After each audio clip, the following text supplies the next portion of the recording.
Matagumpay na nagtapos ang selebrasyon ng ika-40th anniversary ng People Power Revolution bandang alas 6:40 ng gabi.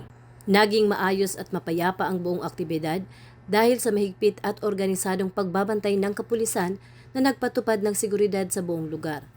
Bagamat may ilang minor incidents, agad itong naresolba sa mabilis na aksyon ng mga otoridad.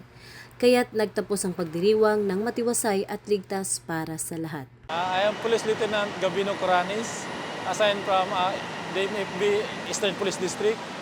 So kami yung na-deploy dito sa 40th EDSA Revolution Anniversary.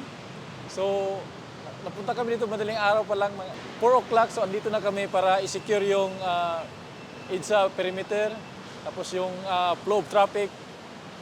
And then sa ngayon, so far wala namang masyadong kagulong nangyayari, pero kanina mayroong mga hindi inasahang mga bungso ng mga railista na pumunta dito. So inassist namin para tuloy-tuloy pa rin yung flow of traffic namin sa para hindi ma-stack up yung mga truck. Siyempre, pinaka-busy street ng Metro Manila, kaya inassist namin yung diversion ng flow of vehicle para tuloy-tuloy pa rin yung nila, para hindi masyado ma-stack up. So ngayon, nabutan na kami ng ganitong oras para at least ma-maintain namin yung kalinisan dito sa area.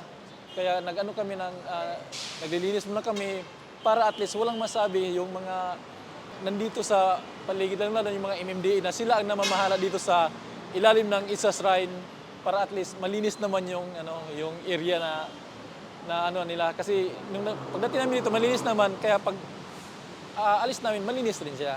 Okay. Habang nagpapakap po sila, ma'am, naglilinis naman sila sa paligid. Nililinis nila yung paligid. Peaceful naman po. Peaceful naman po, ma'am.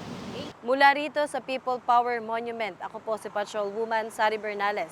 Nagbabalita para sa Police News Network. At ito ang bagong PNP para sa bagong Pilipinas. Serbisyong mabilis, tapat at nararamdaman.